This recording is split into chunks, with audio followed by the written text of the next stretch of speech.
Hello guys, j'espère que vous allez bien. Donc aujourd'hui on va parler d'un rappeur.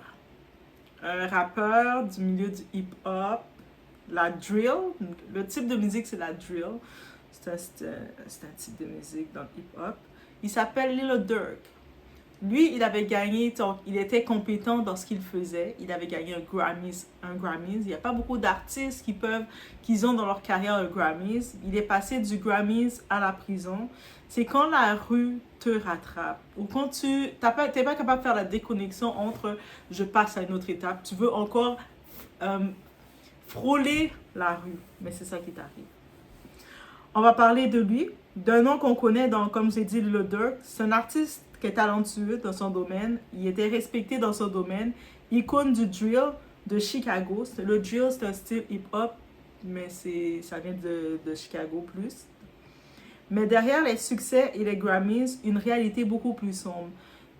On parle ici d'arrestation, accusation de meurtre et un procès qui pourrait lui coûter la vie. Ça pourrait être prison à vie, c'est terminé. C'est l'histoire d'un homme qui la rue n'a jamais vraiment quitté. On est ensemble, on s'installe, on va pouvoir regarder ensemble qu'est-ce qui se passe.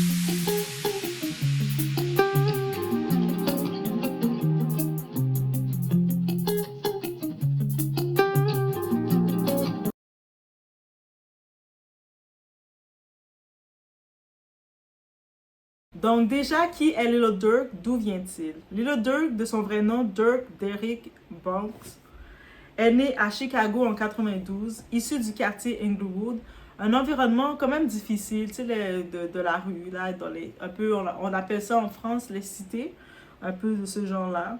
Aux États-Unis, on appelle ça les ghettos. Donc, c'est marqué par la pauvreté et la violence des gangs. Il y a beaucoup de gangs. Et puis, dans ces quartiers-là, pour te défendre, tu dois tout de suite être dans un climat d'appartenance avec un groupe pour te protéger. Et il fonde son label. Donc, lui était talentueux dans sa musique. Il a fondé son label Only the Family, OTF, et s'impose comme une des figures du drill, un style né dans les rues de Chicago. Durk, c'était le symbole du mec qui s'en sort grâce à la musique. Donc, il avait ça comme message. Mais comme beaucoup, il portait encore la rue dans le cœur et dans la tête. Donc, il a pas été capable de faire la coupure entre la musique m'a sorti de la rue parce qu'il avait encore ses engagements, son cœur était encore dans la rue. Du rap à la prison et on parle des accusations. Donc, en octobre 2024, Lil Durk est arrêté en Floride. Les autorités l'accusent d'avoir commandité le meurtre du rappeur Quando Rondo en 2022 à Los Angeles par vengeance, esprit de vengeance. Un complot présumé de meurtre sur commande, c'est grave.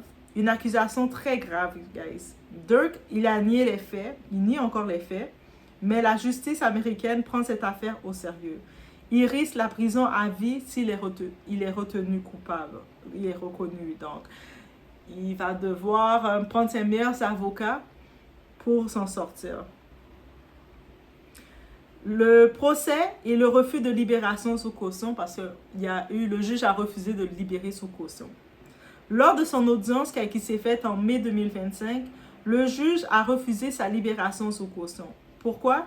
Parce que selon le tribunal, Durk aurait continué à communiquer depuis la prison et représentait un risque de fuite et d'influence sur les témoins.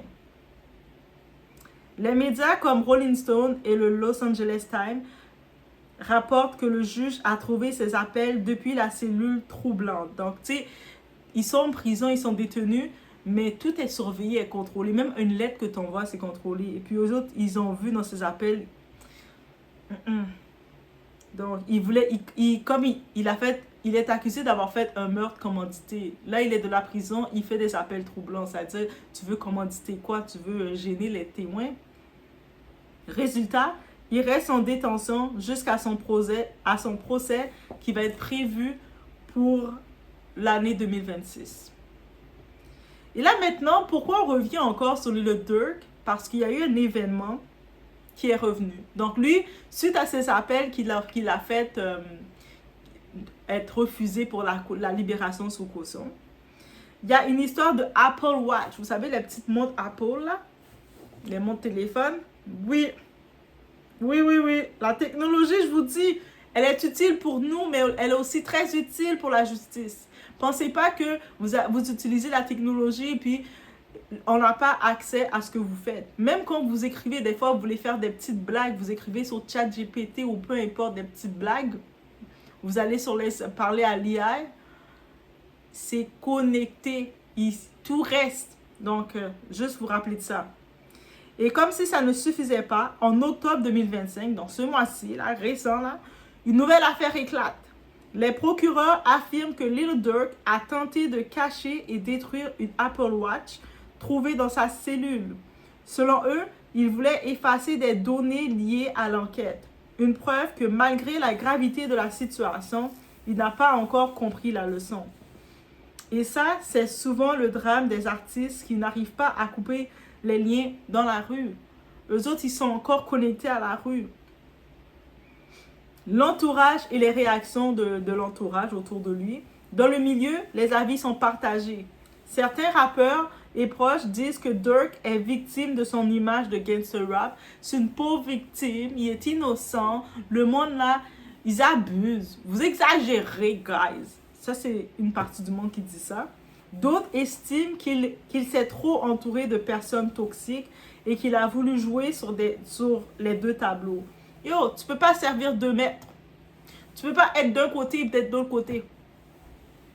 La célébrité et la rue, tu peux pas. Les deux ne peuvent pas marcher ensemble. Mais la vérité, c'est que quand ton entourage ne te tire pas vers le haut, il finit par te ramener au sol. C'est pour ça qu'on dit toujours, quand tu as une façon d'être propulsé, de sortir d'un environnement toxique et hostile que tu étais, tu ne peux pas penser, toi, tu as été sauvé, on t'a pris, on t'a mis dans la lumière, et toi, avec ta petite lumière, tu viens encore dans la noirceur on va éteindre ta lumière. Ils vont finir par éteindre ta lumière. Et c'est ça qui arrive. On a les précédents exemples de d'autres artistes.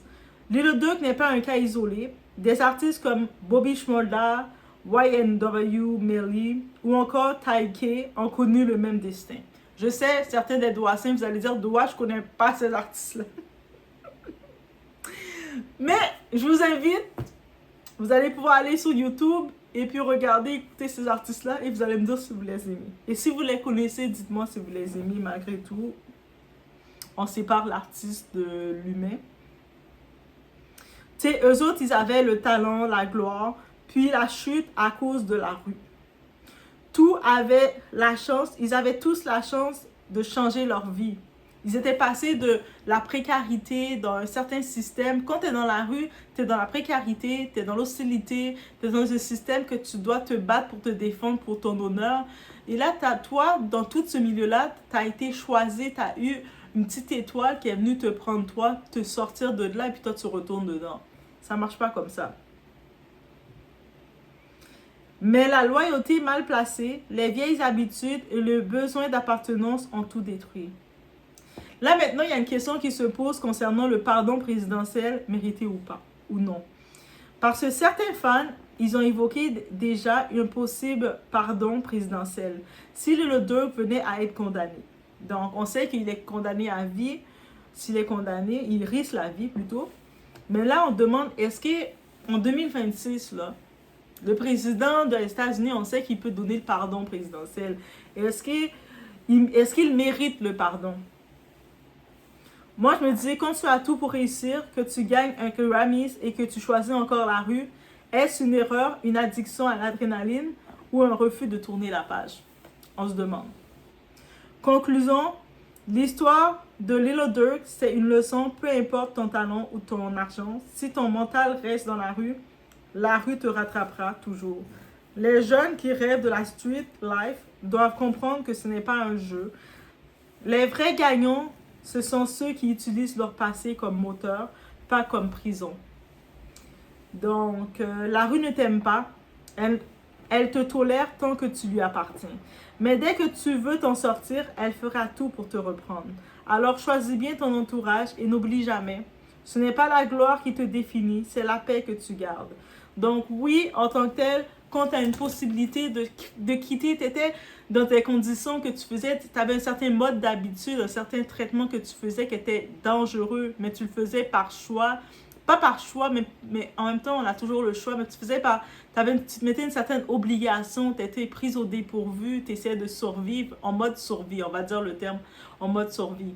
Mais quand tu as eu des possibilités de sortir de ce mode survie et d'être avantagé, qu'est-ce que tu fais encore à rôder dans ton mode survie? Donc, tu dois quitter l'entourage. On parle de Little Durk ici, ça aurait été le même cas pour la rappeuse Saweetie, qui a eu des possibilités de quitter son mode d'escorting, d'aller vendre son corps comme n'importe comment, d'être affichée comme ça. Mais elle a fait, flemme de devoir travailler en studio, flemme de devoir vendre des albums, flemme de devoir faire de la promotion. Je retourne dans la facilité, je vais vendre mon corps sur les bateaux, mes deux petites pattes écartées comme je faisais. Malheureusement, c'est l'habitude. L'habitude crée une certaine... c'est pas la facilité parce qu'il n'y a rien de facile dans le choix qu'il fait, mais les habitudes créent une certaine dépendance. Donc, il faut accepter de briser cette routine, de dire j'ai vécu ça, j'ai vu ci, maintenant je vais l'utiliser comme moteur pour savoir d'où je viens. Je vais pas oublier d'où je viens, mais je ne suis plus là. La plupart, quand on regarde les rappeurs qui se sont sortis, qui sont rendus des big boss, ils ont quitté la rue, là. On regarde les cas de Jay-Z, les cas de Dr. Dre, Ice Cube, Snoop Dogg. Tous ces cas-là, là, ils ont dû quitter la rue. À un moment dans leur histoire, ils étaient dans la rue, ils vendaient leurs choses, ils faisaient des trucs, ils étaient en mode survie. Ils ont quitté la rue et puis ils ne peuvent plus retourner dans la rue. Est-ce que vous pensez que Jay-Z, au niveau qu'il est, il peut retourner dans la rue et faire « Yeah! Je vais venir vendre des petites pailles, guys! » Non, il ne peut plus faire ça. Maintenant, la seule fois qu'il peut, s'il vient dans son quartier, dans ses quartiers, c'est pour essayer d'investir dans ses quartiers. De dire « Yeah, quand j'étais là, dans mon coin, il n'y avait pas de bibliothèque. » C'est pour ça que les jeunes entraînaient, il n'y avait pas de point social, de maison communautaire. Là, il peut chercher à investir pour dire pour les jeunes de son quartier pour qu'ils ont ce qu'il n'avait pas. C'est à ça que ça sert. Mais quand tu ne prends pas ce message-là pour le faire, mais on te remet en dedans. On t'enlève ta lumière. Voici le message, c'est un petit tour sur Little Durk. Hey guys, est-ce que vous n'avez pas vu depuis quelques temps, je suis en train de regarder toutes les congossas, les gossips du côté hip-hop, rap. Qu'est-ce qui m'arrive, guys? Mais en vrai, j'aime bien le rap. Mais le hip-hop, mais il y a beaucoup d'histoires à regarder. Quand j'ai vu son histoire, je me suis dit, on peut en prendre une morale, une sensibilisation. Et vous savez, quand on est chez la Doha, on va toujours prendre un moment, peu importe, on va critiquer. On est d'accord ou pas avec Doha, c'est correct. Mais on va toujours chercher dans cette nouvelle à voir comment on peut se sensibiliser. Et puis vous savez, je parle souvent quand même, je dis toujours, faites attention à votre entourage, votre entourage. Mais c'est ça. Des fois aussi, je vous dis, quand tu sais que tu as trop à perdre, tu es en train d'avancer et que tu regardes, tu as trop à perdre, tu ne peux pas rester avec des gens qui n'ont pas la même chose à perdre que toi. Parce que sinon, c'est toi qui as le plus à perdre qui va tomber le plus fort. Je vous laisse sur ce. Laissez-moi savoir ce que vous en pensez et de l'histoire de Little Durk. Si vous êtes des fans aussi de la drill, laissez-moi savoir si vous avez plus de détails concernant Little Durk, si vous avez plus de trucs que vous avez entendu. Des fois, c'est intéressant de dire « Ah oui, Doha, mais il y a ça qui a été dit. » Laissez-moi savoir, on discute ensemble, guys. Donc, on se voit au prochaine vidéo.